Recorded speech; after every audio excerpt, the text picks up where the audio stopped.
Pujilah Tuhan Yesus Kristus. Shalom Bapak Ibu Saudara dikasih Tuhan.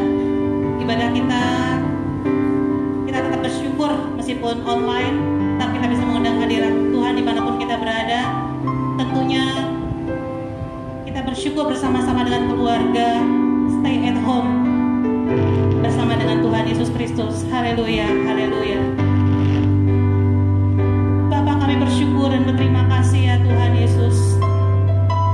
Apapun yang terjadi ya Tuhan, rencana-Mu pasti indah bagi kami ya Tuhan Yesus Kristus.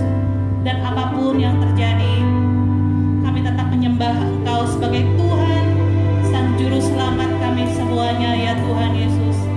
Dan bersyukurlah kepada Tuhan bahwasanya untuk selama-lamanya kasih setianya. Haleluya, haleluya. Terima kasih ya Tuhan Yesus Kristus. Kami akan terus bersyukur apapun yang terjadi ya Tuhan, sebab Engkau baik ya Tuhan Yesus. Haleluya. Terima kasih ya Tuhan. Terima kasih buat kebaikan-Mu.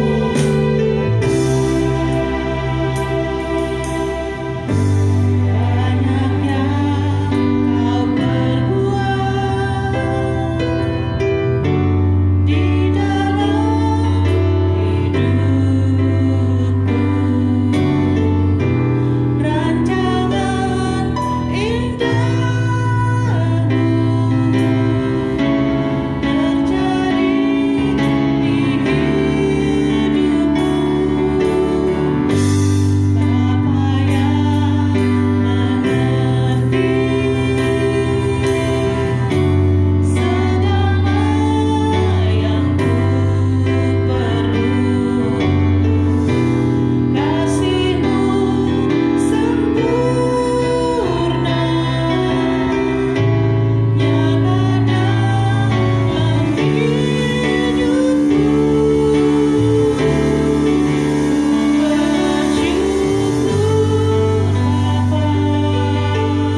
kami tetap mengeluh-ngeluhkan Engkau di atas permasalahan kami, sebab Engkau Tuhan lebih besar daripada masalah yang ada ya Tuhan. Terima kasih ya Tuhan, kami tetap memuji-Mu apapun yang terjadi, hanya di dalam nama Tuhan Yesus Kristus. Haleluya. Bapak Ibu Saudara dikasih Tuhan, kita belajar dari Raja Wali untuk terbang lebih tinggi lagi ke next level. Meskipun ada badai yang datang melanda, dibuat sebagai batu pijakan untuk lebih tinggi lagi melekat kepada Allah Bapa. Haleluya. Mari kita selalu berada di hadirat-Nya. Maka kita akan aman bersama dengan Tuhan Yesus Kristus, Raja segala bangsa, penasihat yang ajaib bagi kita semuanya. Haleluya.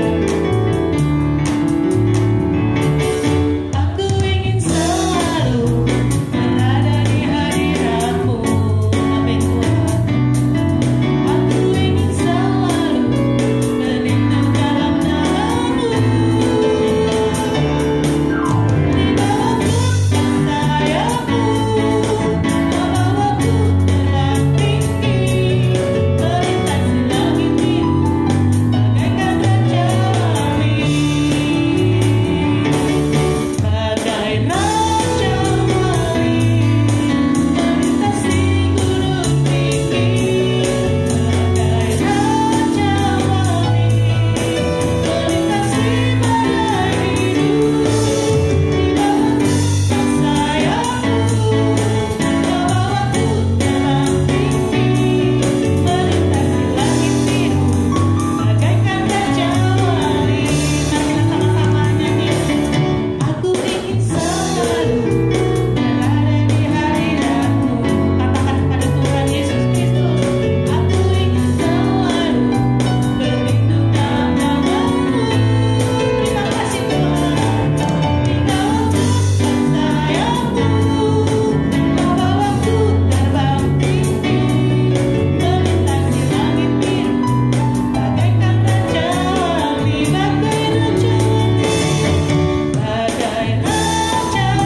Maha Kuasa. Haleluya.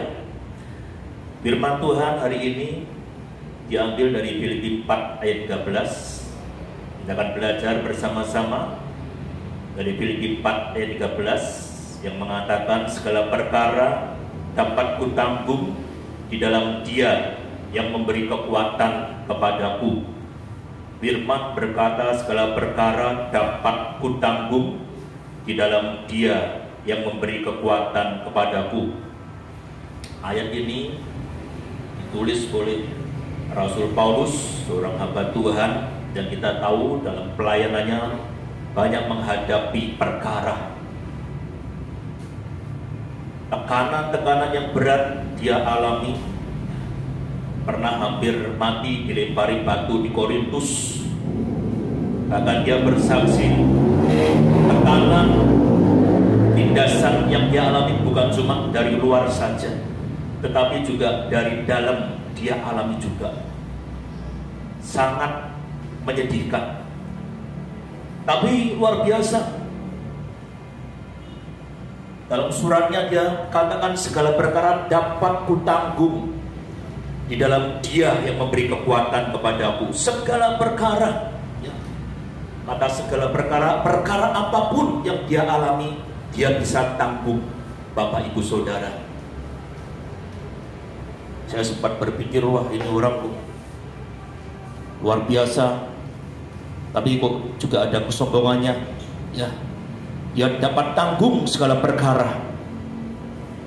Tapi tidak berhenti di situ, ternyata ada kalimat selanjutnya, ada kata-kata selanjutnya. Dia bukan tanggung dalam dirinya sendiri, di dalam aku, tetapi dilanjutkan segala perkara dapat kutanggung di dalam Dia yang memberi kekuatan kepadaku. Ini rahasianya, Bapak Ibu Saudara. Gereja Tuhan juga harus mencontoh apa yang Rasul Paulus katakan ini. Karena kita tahu menjelang akhir zaman ini, di mana Yesus akan datang kedua kali, tekanan, tindasan, aniaya terhadap gereja akan makin berat dan makin besar. Kita ambil berkatnya dari ayat ini ketika Paulus berkata segala perkara dapat kutanggung di dalam Dia yang memberi kekuatan kepadaku. Apapun perkaranya dapat ditanggung, bukan di dalam aku, tapi dalam Dia yang memberi kekuatan kepadaku. Saya selidiki ayat ini, ternyata ada sesuatu yang dia kerjakan, yaitu Paulus lakukan ketika dia menanggung segala perkara. Ternyata bukan di dalam aku, tapi di dalam Dia yang berkuasa memberi kekuatan kepadanya. Apa arti perkara dapat kutanggung di dalam Dia? Dia nanggung tapi di dalam Dia, bukan di dalam dirinya sendiri.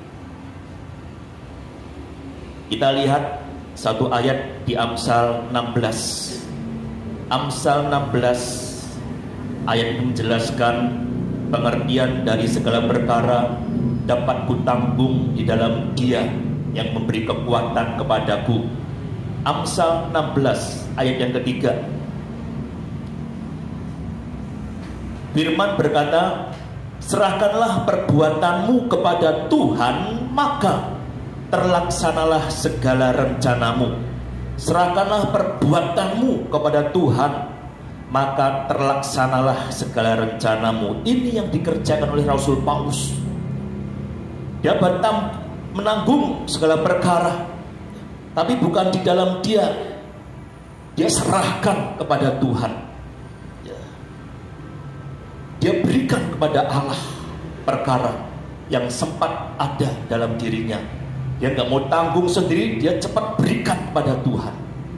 Dan ini rahasianya, sehingga dia bisa berkata segala perkara dapat kutanggung, tapi bukan di dalam aku, bukan dalam diriku, tapi di dalam Dia yang memberi kekuatan kepadaku. Serahkan, ya.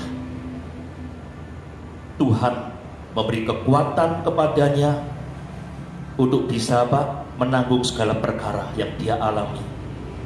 Memberi kekuatan untuk apa? Untuk bisa tetap melakukan firman Allah, ya. Tetap berbuat firman Tuhan. Ada tekanan, aniaya apapun, dia nggak balas dengan kekuatannya sendiri, ya. Ingat latar belakang dari Paulus ketika namanya masih jadi Saulus. Dia penjahat besar, pembunuh yang keji, ganas, ya. Secara manusia dia bisa sikat semua lawan-lawannya. Tapi ketika dia bertobat, percaya kepada Tuhan Yesus, dia dibentuk oleh Allah, dikerjakan, ya, diasingkan oleh Tuhan, dididik khusus oleh Allah untuk bisa serupa dengan Kristus sendiri, ya.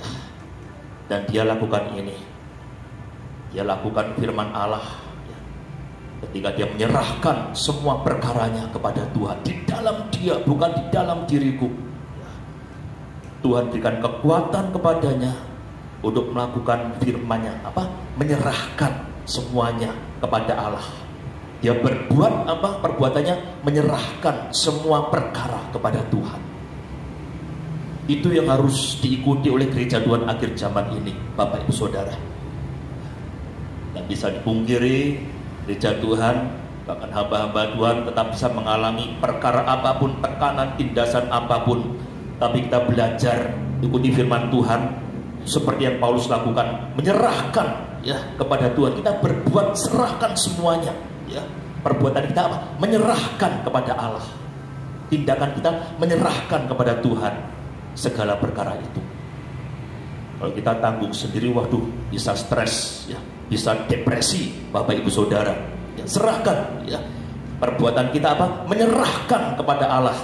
Sama dengan perbuatan Paulus, dia serahkan kepada Tuhan. Yang memberi kekuatan kepadanya itu tetap melakukan firman Tuhan. Bukan cuma pendengar, tapi pelaku firman Tuhan. Dengan berbuat apa? Menyerahkan segala perkara yang dia alami kepada Allah. Bukan ditanggung dirinya sendiri. Sehingga dia bisa tetap eksis, ya, tidak mengalami depresi dan sebagainya, Bapak Ibu Saudara.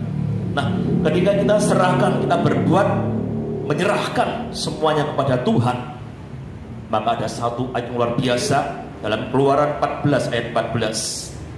Kitab Keluaran 14 ayat 14. Firman Tuhan mengatakan, ini dahsyat, ya, ayat yang luar biasa. Keluaran 14 ayat 14. Firman berkata, Tuhan akan berperang untuk kamu dan kamu akan diam saja. Saat kita bertindak, menyerahkan semua tekanan hidup, ya, masalah apapun, aniaya, diserahkan pada Tuhan, maka dia berkata, Tuhan yang akan berperang untuk kamu dan kamu akan diam saja. Bapak Ibu Saudara, luar biasa, ya. Tuhan yang bertindak untuk kita, membela kita, sementara kita akan diam saja menyaksikan perbuatan Allah, ya. Luar biasa. Nah, kita lihat sebentar di Matius 11, Injil Matius 11 ayat 28. Matius pasal 11 ayat 28. Ajakan Tuhan Yesus untuk mereka yang teraniaya, tertindas, mengalami perkara-perkara yang berat dalam hidupnya. Yesus berkata di Matius 11 ayat 28, demikian firman Tuhan, marilah kepadaku semua yang letih, lesu dan berbeban berat. Kenapa letih, lesu dan berbeban berat? Ada perkara yang menekan hidupnya, ada tekanan. Kemudian apa? Aku akan memberi kelegaan kepadamu. Waduh, luar biasa. Datang pada Yesus, menyerahkan semua, ya, perkara yang kita letih, lesu dan berbeban berat. Yesus berjanji akan memberi kelegaan kepada kita semuanya. Saya ingat satu kisah yang luar biasa dalam Perjanjian Lama, ketika kota Yerusalem dikepung oleh pasukan Asyur yang luar biasa, ganas, sadis, jahat. Yerusalem ada di ujung tanduk, dikepung oleh pasukan dari kerajaan Asyur. Waktu itu zaman Raja Hizkia. Raja Asyur mengirim beberapa utusan kepada petinggi-petinggi Yerusalem. Mereka berkata, wah, siapa yang kamu andalkan? Mana bisa menghadapi tuanku Raja Agung, Raja Asyur? Dewa manakah yang bisa melepaskan kerajaannya dari tangan Raja Asyur? Lihat itu, Iwa, Sefarwaim dan sebagainya, kalah semuanya oleh Raja Agung, Raja Asyur. Apakah kamu bisa Yerusalem dibebaskan dari tangan Raja Agung, Raja Asyur itu? Lebih baik kamu berdamai, menyerah sajalah. Nanti tak kasih kebun anggur, ya, kebun delima dan sebagainya, nyerah sajalah kepada Raja Agung, Raja Asyur. Waduh, mereka yang di Yerusalem sempat ketar-ketir, ya Pak. Ini pasukan yang benar-benar ganas dan sadis, kejam, luar biasa. Banyak kerajaan sudah ditaklukkan oleh Raja Asyur, termasuk kerajaan yang besar, ya, kerajaan Asyur ini. Ada Mesir, Babel, Asyur, itu kerajaan-kerajaan yang menguasai dunia, Bapak Ibu Saudara. Nah, saat itu Yerusalem ada di ujung tanduk, akan dihancurkan oleh Raja Asyur dan pasukannya. Tapi kita lihat, ya, di tengah-tengah situasi seperti itu, Hizkia, Raja Yehuda, mencari wajah Tuhan dalam kondisi tertekan berat. Perkara besar dialami olehnya. Yerusalem akan dihancurkan, dimusnahkan oleh Asyur. Dia bawa surat dari Raja Asyur, dihadapkan pada Allahnya, Allah Israel, dan dia berdoa kepada Tuhan. Ditunjukkan itu, ya, surat Raja Asyur. Tuhan, lihatlah ini ancaman dari Raja Asyur. Kami gak bisa melawan mereka, terlalu berat. Kami gak bisa mengalahkan mereka. Tapi kami percaya kepadamu Tuhan. Ini suratnya. Mereka mengolok-olok Engkau ya Tuhan, Allah kami. Dihadapkan itu, ya, suratnya kepada Tuhan. Kita bisa lihat tindakan Raja Hizkia ini. Belajar profetik. Apa masalah kita? Tulis kertas, ya kan? Tulis apa yang jadi beban berat kita, buat kita letih lesu itu apa, ditulis semuanya, ya. Mungkin utang piutang dan sebagainya, ada ancaman, intimidasi, tulis. Bawa kepada Tuhan, hadapan ini loh Tuhan, aku gak sanggup nih mengatasi masalah ini. Seperti Hizkia dengan jujur mengatakan, kami gak sanggup Tuhan berperang melawan mereka, terlalu kuat mereka. Tolong kami ya Tuhan. Dihadapkan surat itu kepada Tuhan Allah Israel. Dan apa yang terjadi? Singkat cerita, Tuhan menjawab doa Hizkia Raja Yehuda. Dia kirimkan cuma satu malaikat Tuhan. Waduh, luar biasa. Hanya satu malaikat Tuhan dikirim Allah untuk apa? Menghancurkan, memusnahkan pasukan Asyur yang demikian sadis, kejam, ganas. Hanya satu malaikat Tuhan. Dan Alkitab mencatat satu malaikat Tuhan membinasakan berapa? 185.000 orang Asyur. Wah, cuma satu malaikat Tuhan dikirim Allah yang menolong Hizkia Raja Yehuda yang berdoa datang kepada Allah, menunjukkan surat ancaman intimidasi, ya, dari Raja Asyur.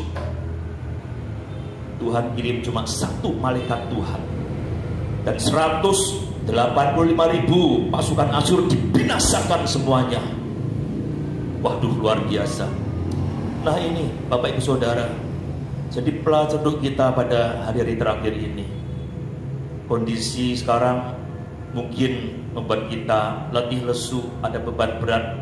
Bukan cuma ada virus, ya, corona, COVID-19, tapi mungkin ada ancaman-ancaman, tekanan-tekanan hidup yang lain. Ayo kita bertindak seperti Hizkia melakukannya. Tulis di satu kertas apapun masalah kita, perkara apa yang kita alami, kita hadapi yang membuat kita tertekan, ya, letih lesu, ada beban berat. Tulis, angkat kepada Allah, seperti Hizkia mengangkat kepada Tuhan, diperhadapkan kepada Allah, dan Dia yang bertindak luar biasa. Nah ini, sehingga kita bisa berkata seperti Paulus ngomong, segala perkara dapat kutanggung bukan dalam saya, ya. Aku bertindak, berbuat, menyerahkan semuanya kepadamu Tuhan, dan Dialah yang akan berperang untuk kita semuanya. Bapak Ibu Saudara, menyelesaikan masalah kita hari-hari ini.